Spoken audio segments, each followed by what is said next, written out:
Hi again, everyone, and thanks for holding. My name is Jess Tersha, and I'm a research analyst here at Child Care Aware of America. So before we get started, just a few housekeeping items. So as you've probably all figured out, you are all muted.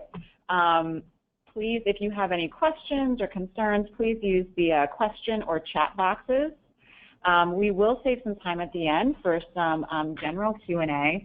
I'll say this again later, but if you do have state-specific questions about an item that you see on a state fact sheet, please reach out to us after the call so that we can answer any of those specific questions.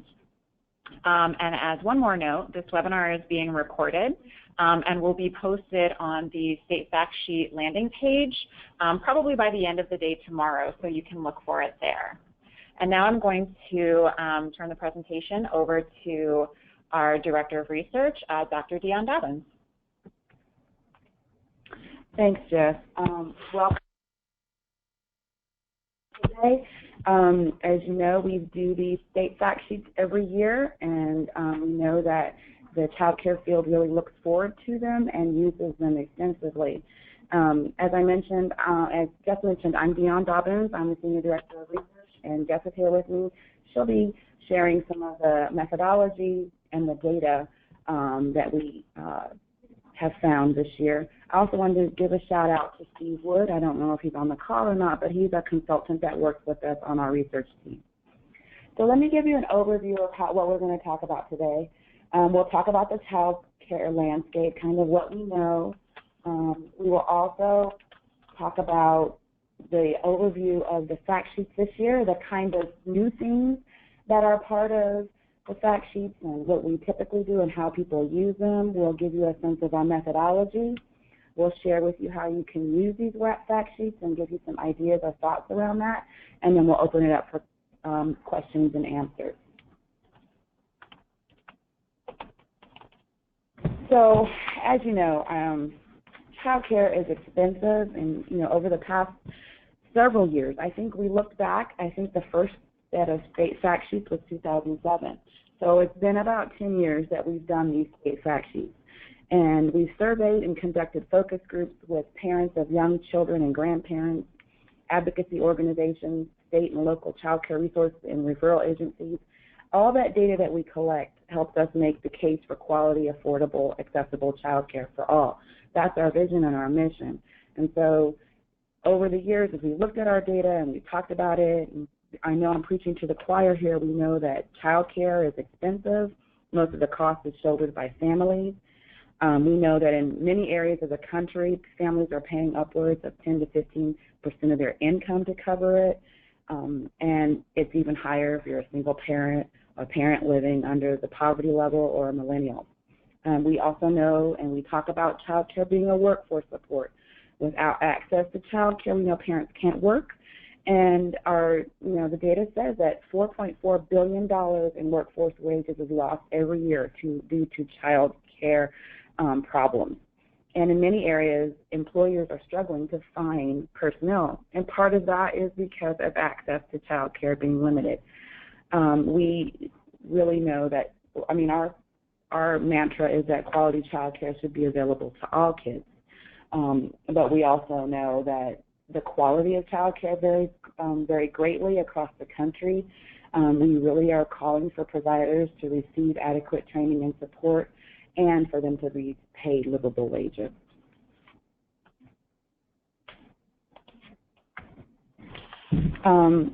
Again, we know that child care is an investment. We see it as a high quality child care we know contributes to stronger families, greater economic development, healthier families, and more livable communities. And of course, by now everyone is aware of the science of the benefits of quality early care and education. It's an essential building block to any economy and any community, and we know that there's a great return on investment for high quality. Of course, we're all aware of the estimates on the rate of return for high quality and early intervention is anywhere in the range of 6 to 10% per annum for children in disadvantaged families. And there are long-term investments, long-term returns on investment as high as 16%. So this is our report. I don't know if you had a chance to look at it. Overview of it is we're providing a snapshot of the changing demographics and impact of child care across the country. I know some of this information is very familiar to many people in child care, but our child care reports are shared with many sectors across the country, many types of people sitting in different places. And so this is one of our chances to get out information about what's happening in child care and the landscape for child care. So that's part of the reason why we include that front end. But we also, of course, have all the data on child care from child care stakeholders from across the country. We pull critical child care data from national data sets, and we also work with many of you at CCR&Rs and other community other state organizations that collect data to get the data that we use for child care fact sheets. And you see these fact sheets, the data is available throughout the country in many different places. But the nice thing about the fact sheets is that we compile them all in one place, and it's a nice place for you to go get your information in one nice setting, one nice PDF, and it's useful for folks to just pull off the website and be able to share with advocates and policymakers. I'm going to turn it over to Jess, who will talk a little bit about how we collect the data and share some information about what's new in the state fact sheets this year. Great, thanks. So how do we get all of the data that we use to populate these state fact sheets? As some of you are probably already aware, we do a pretty massive annual survey each year to CCR&Rs and state contacts to make sure that we're getting data from as many states as possible. So leading up to that annual survey tool release, we had meetings and convened with partners, for example, the National Center on After School and Summer Enrichment, researchers at MIT, as well as numerous others to help inform the decisions we made to flesh out, for example, the school-age fields, and to begin collecting more data on summertime child care expenses for school-age children. In addition, we talk to external and internal stakeholders, as well as our members. Those conversations influence other sections on the child care resources and referral page, as well as our new delineation between infant and toddler slots and costs. We also took into account feedback from our state contacts, particularly the folks who are handling the data. And a lot of these conversations and this feedback led to more in-depth definitions, clarification of questions, things like that.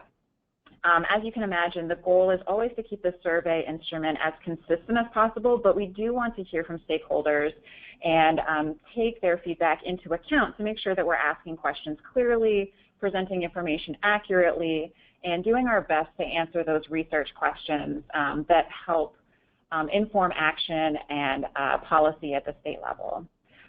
So following that survey review and release, we held a kickoff webinar to kind of walk through some of those changes. We also provide technical assistance to folks when questions arise around the definitions or just how exactly to answer those questions best. And as I'm sure as many of you on the phone probably know, we followed up quite frequently with our state contacts through the survey platform as well as through email. In a lot of cases, folks were able to pass this along to the right person, who often pass this off to the next person. So a lot of effort was put into making sure that we were able to touch base with as many states as possible. And this year we had a return rate of 92%, meaning that we received full or partial data from 47 states this year, including the District of Columbia, which means we're pretty well on par with last year's return rate of 90%, which is pretty fantastic. So continuing the methodology, of course, the data analysis and the reporting is what you're seeing now in the state fact sheets themselves. We do some data cleaning, ask questions of the folks who submitted the data, and of course we do data pulls from public sources, primarily the American Community Survey from the U.S. Census Bureau and the Occupational Employment Statistics tool from the Bureau of Labor Statistics. And finally, we drafted the state fact sheet, sent them for review, And to any of the folks who are on the phone who reviewed the state fact sheets in not a lot of time and provided just amazing, thorough feedback on them, it's very much appreciated. Just as a side note, we've incorporated all of the feedback and the requested revisions that we received before 4 p.m. yesterday, and we will be making a few more revisions to fact sheets this afternoon. In case folks are interested, I do have revisions that I will post by the end of the day from Delaware, North Carolina, Connecticut, and Michigan. As I stated before, if you see something you have a question on in a particular state's fact sheets, or if you know that there should be a revision, please reach out to us after the call. We do try to emphasize that ultimately, this is the state's data, and we're very excited to be able to report it in our state fact sheets, in our annual Parents and the High Cost of Childcare report, and numerous other briefs that we release throughout the year. We also share the information reported in our survey with our project team specializing in family engagement, health policy, and emergency preparedness. And they utilize this information as they prepare resources, work on manuals, and offer ongoing training and technical assistance opportunities to folks in the field. So with that, we're going to do a quick rundown on the state fact sheets. Many things are similar to last year's format, and there are a few things that are new, so we're just going to breeze through that. But I would invite you to explore the state fact sheets on your own. So the first thing that's new is we've given our landing page just a little bit of a lift, made it a little prettier. And what you're looking at there is, in the bottom right-hand corner, is a close-up of what it looks like when you go to access state fact sheets state by state. So as many of you know, last year was the first year that we distributed as many as 3 state fact sheets per state: the facts about childcare, childcare resource and referral agencies, and facts about QRIS, health, and emergency preparedness. So to access those fact sheets, you'll still go to the same URL. You'll access that through the Childcare Aware of America website. You'll click on the plus sign beside the state you're interested in, and an accordion menu will open with the links to that state's fact sheet. When you access this page, particularly if this is your first time accessing our state fact sheets, you may notice that not every state has all 3 fact sheets listed. As we all know, every state is unique and may not have data specific to what's reported on a given fact sheet. In addition, as I noted, we heard from a lot of states this year, but we didn't hear from everybody. We continue to follow up and hopefully, increase that response rate just a little bit more next year. So for states that did not respond to our survey this year, they will still have a facts about childcare fact sheet with basic reporting from the Census Bureau and Bureau of Labor Statistics, and their cost data has been adjusted to reflect inflation. Also on that landing page, you'll find that the report that Dion mentioned earlier, just be mindful that it is 200 plus pages, as it does include all of the state fact sheets that we have, so print responsibly. You'll also find a media share kit, and I would encourage you to really explore this kit.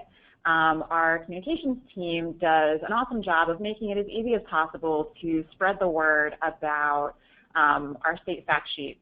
And they do this for all of our reports, but I'm directing you to the state fact sheets today because they're brand new.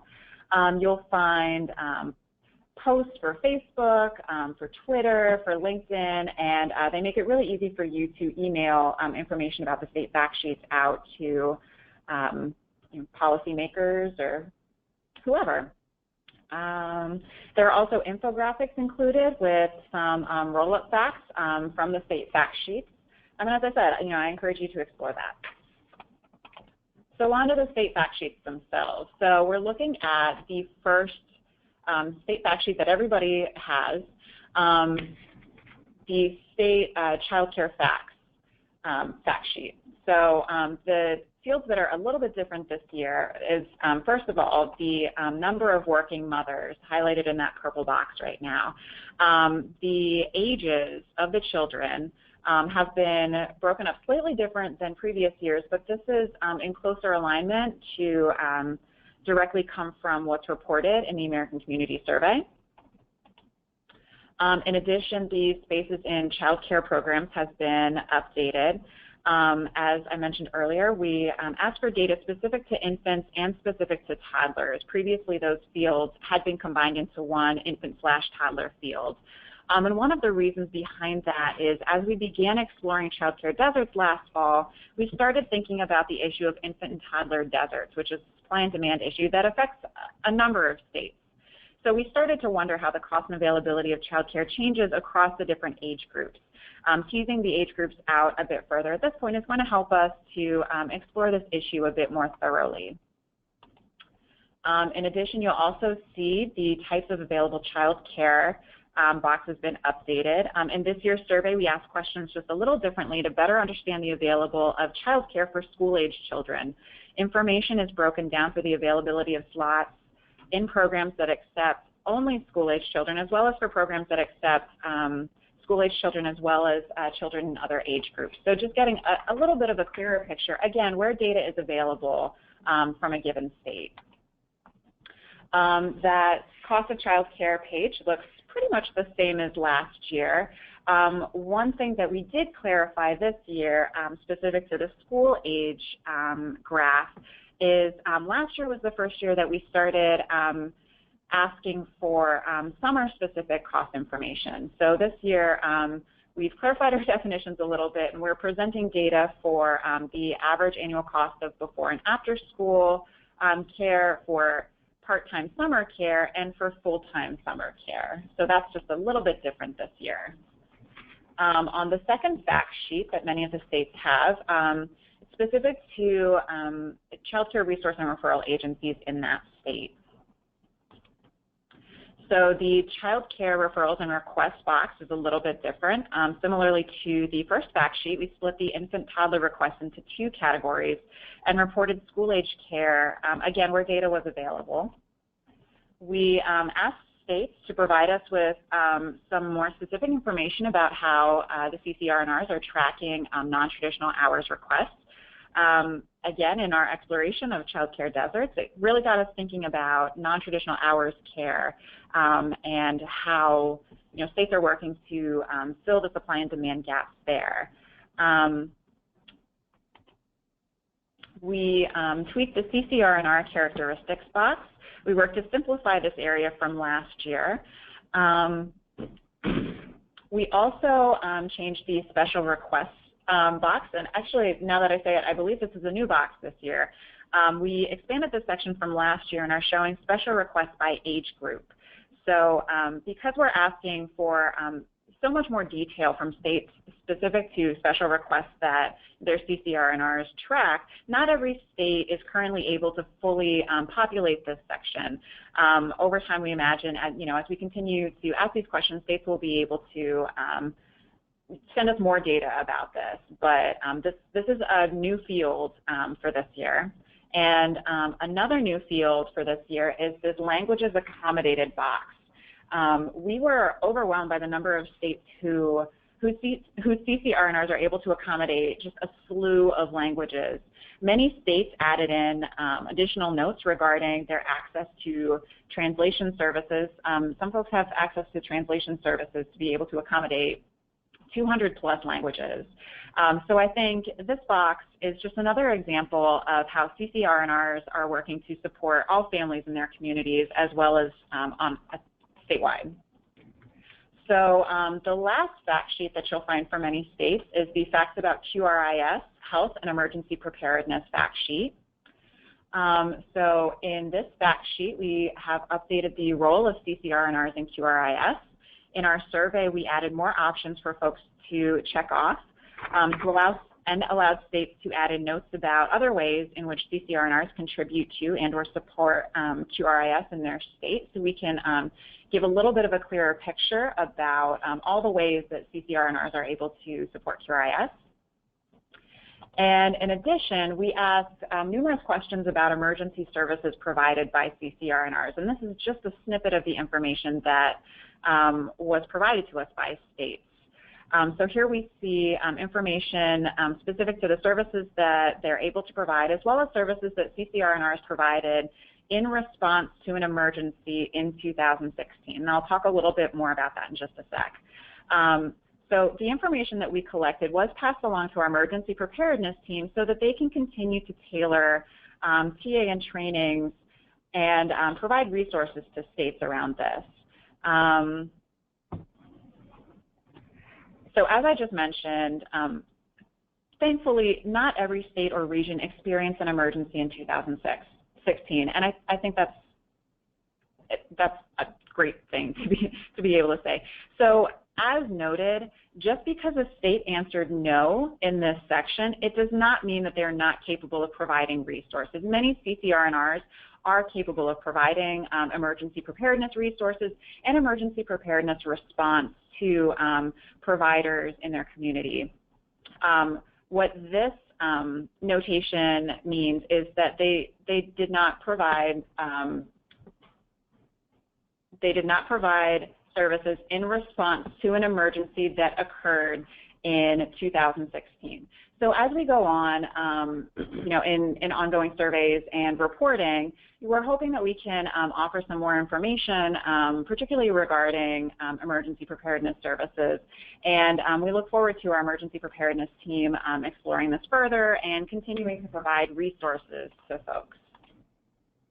And on the second page of that QRIS sheet, really the only thing that we changed is that we provided last year's data, 2015 data, alongside the 2016 data. We know that a lot of states they've recently implemented a QRIS, or they're, continuing to update their QRIS, and we thought it might be helpful this year to be able to report changes from year to year.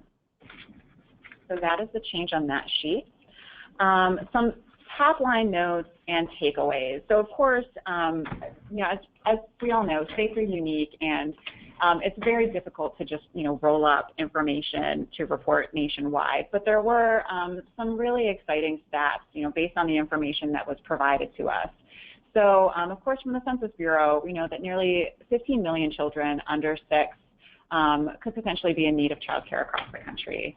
That would be, children with parents in the labor force. What we found from our survey is that CCR&Rs in 35 states reported that they track requests for non-traditional hours. And again, this is what was reported. CCR&Rs in 15 states provided EP resources, again, in response to an emergency that occurred in 2016. More than 42,000 programs, so that would be providers across 22 states, participate in the child and adult food care program. 17 states reported that they have a network for mental health consultants for child care providers. CCR&Rs fielded over 833,000 referral requests, serving nearly 400,000 families. And just as a note, that is based off of what was reported from 38 states. So we know that CCR&Rs across the country are just filling a tremendous need that families have. In addition, in response to that field about languages accommodated, this year we asked states to report what languages their CCR&Rs can accommodate. CCR&Rs provide services and information to families in a number of languages. Some of them are listed on that screen in front of you. But as I mentioned before, numerous CCR&Rs reported that they're able to accommodate many more languages than we listed in our survey, just, an immense response. So I'm going to talk about, what can we do with these kinds of materials, and I'm kind of putting on my Michelle McCready hat, who is our Chief of Policy, and talking about advocacy.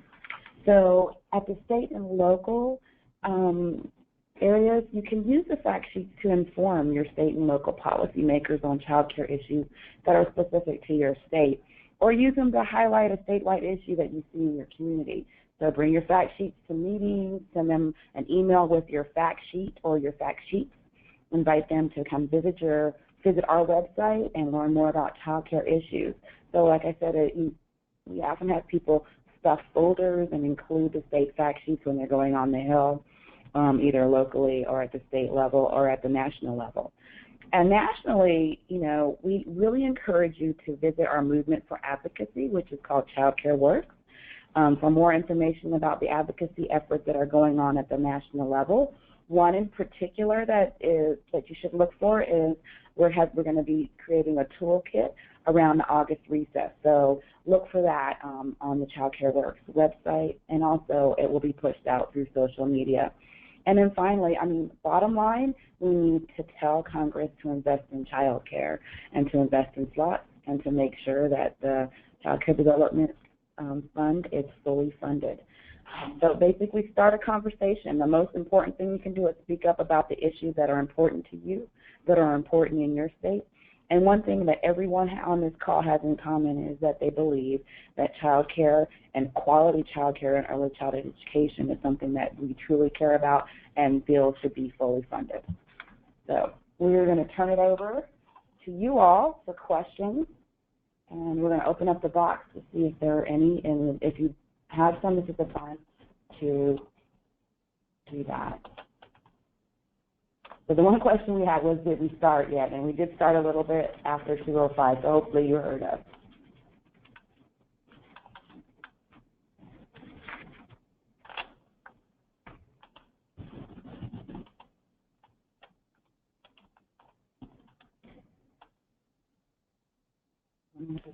Oh, great question.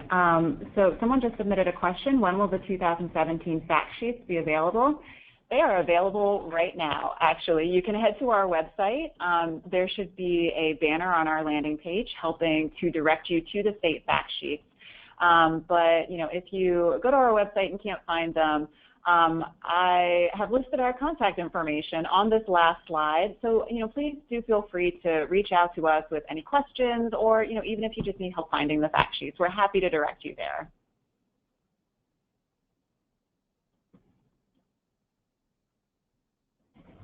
Great. So we did end our presentation a little bit early. We will be on the line for probably another, 5 to 10 minutes or so, depending on when we get more questions in.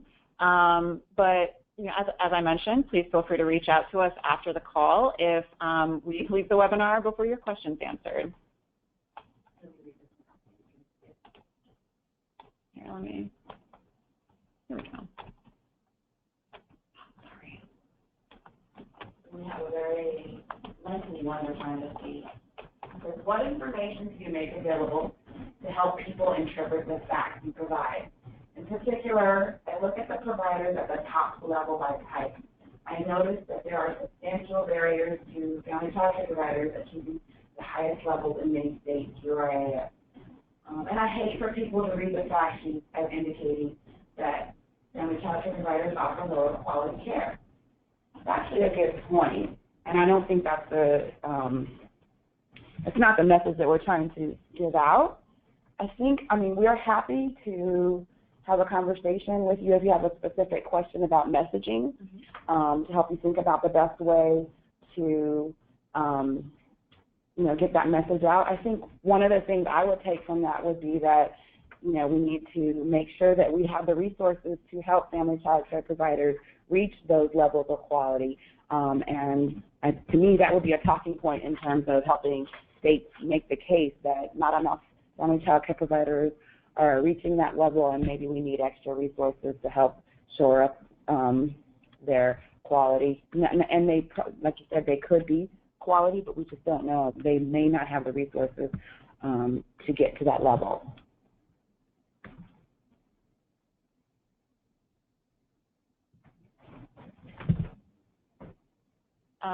Just as an aside, it looks like we're also getting some questions that folks are having a difficult time finding the 2017 fact sheets, so very sorry about that. We'll certainly send the URL around following the call.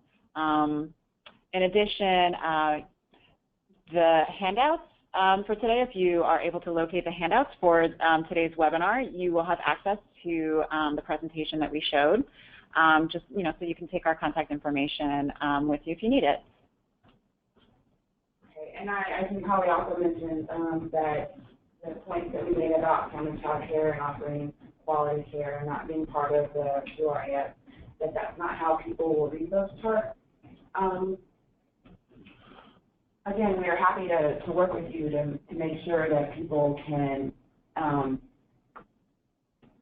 get that message, and also if you want to connect with us separately, you can do that.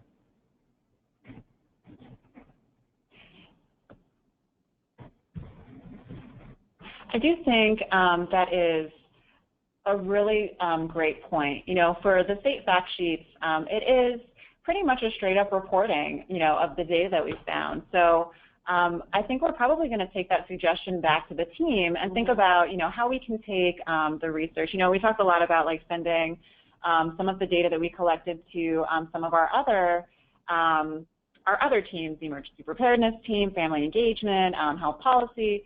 But I think, you know, probably, you know, the research team will probably circle up and touch base with our policy folks to see how we can, you know, put that data to a little bit more use. So if folks have other suggestions or other points, definitely send those our way. You know, we can only do so much reporting, but it's certainly good to know what folks think would be of use to the field. So we definitely appreciate that. Definitely. And I think a lot of times our state fact sheets highlight areas that we need to think about in terms of the reports that we write and the TA that is provided. And so you've given us some really good thinking about the way we might use the information and the way people interpret the information and how we might be able to support the field with that. Definitely.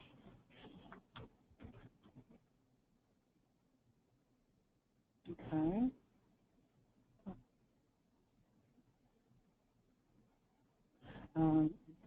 Will you consider asking the future number of school-age programs that are nationally accredited, since current reports are collecting and reporting programs serving children birth to 5? I think we did do the accreditation question for school-age care before, and it was we never got anything that was very useful. And I know in case when we talked to them, I don't think that was something that they were seeing as interesting. Yeah, it's a really good suggestion, and it's definitely something we considered. Part of the issue that we ran into there was that some of the school age level data is kind of tricky to get at. So that's, you know, I think that's a good suggestion. That's definitely something we'll take back to, you know, some of our collaborators and see if they can give us some guidance to see, you know, how we can get at, you know, more complete school age information. So, and as you know, the school age piece has been evolving even over the last even after the last 3 years. We keep asking slightly different questions and working with our experts in the field to get at the most important questions and the questions that you need. So we can take that information back to our collaborators.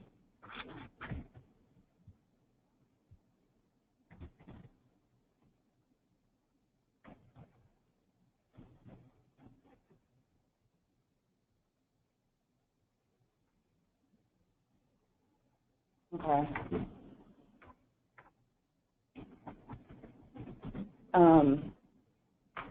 So someone saying that not asking that question suggests that the quality is not important for school-age care. I can understand that, but I also think that many school-age care facilities aren't going after accreditation. It doesn't necessarily mean that they're not quality.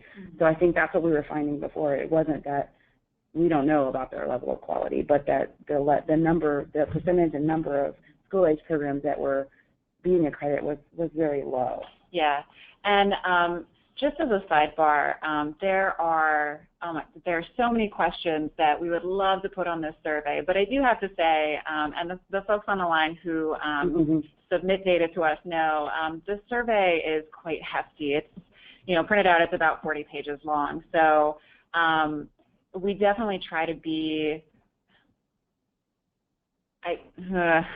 we try to be a little bit choosy with how many questions we throw at folks because the survey is such a heavy lift. With everyone's suggestions that they're submitted, we're definitely taking note of your suggestions, and we're going to touch base with some of our partners and collaborators to see if there are other ways to get at the data as opposed to adding to our survey. We definitely want to explore that, before we throw even more questions at folks. So we definitely are taking note of all of your suggestions. Yeah, I love the suggestions and the questions, like the one about asking about the waiting list. That's something we've thought about in the past. We are definitely taking your notes. As I mentioned, we've added lots of questions over the years, and I know, like Jess mentioned, our data contacts work with us and do a lot of extra work. So we really appreciate you all and the work that you do to help us get this information and to compile it. It is a heavy, heavy lift, and I just want to make sure that I give this shout out to our state partners who do this work.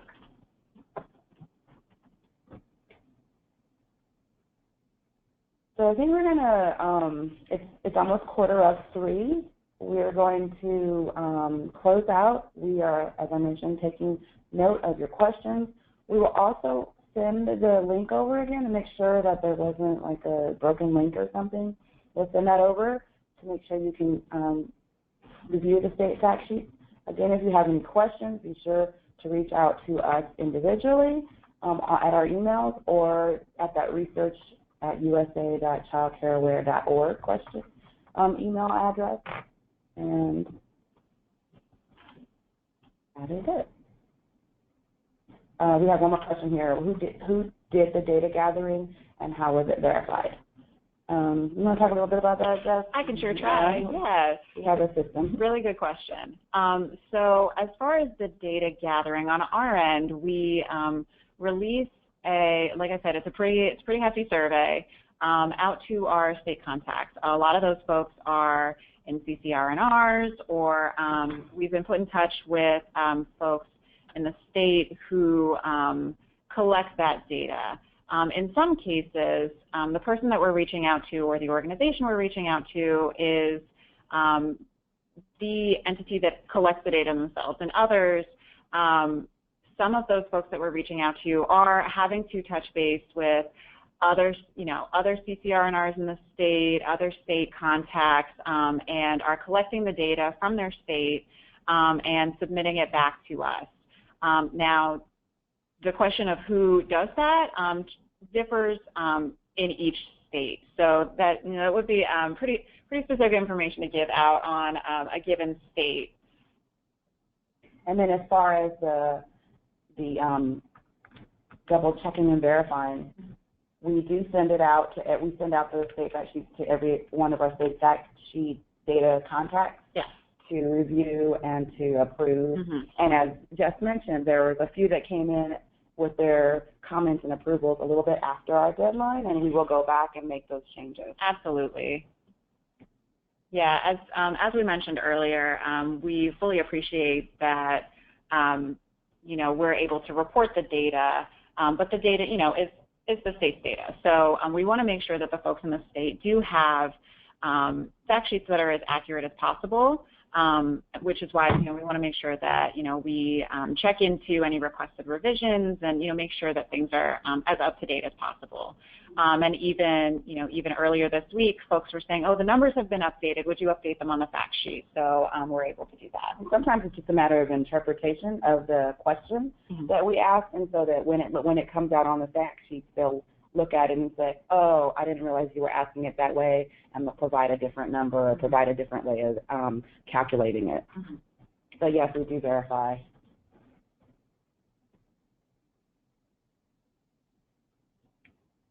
Okay. Well, we will be in touch with the updated link. Exactly. We'll send out the URL to everyone who's on the call, and I believe, our contact information is on that last slide. If you have more questions or concerns, or just general feedback, like we said, we love the suggestions that are coming in, and if it's today, if it's a month from now, do let us know if there is something that you'd like us to consider reporting or data you'd like us to consider collecting. We definitely appreciate that.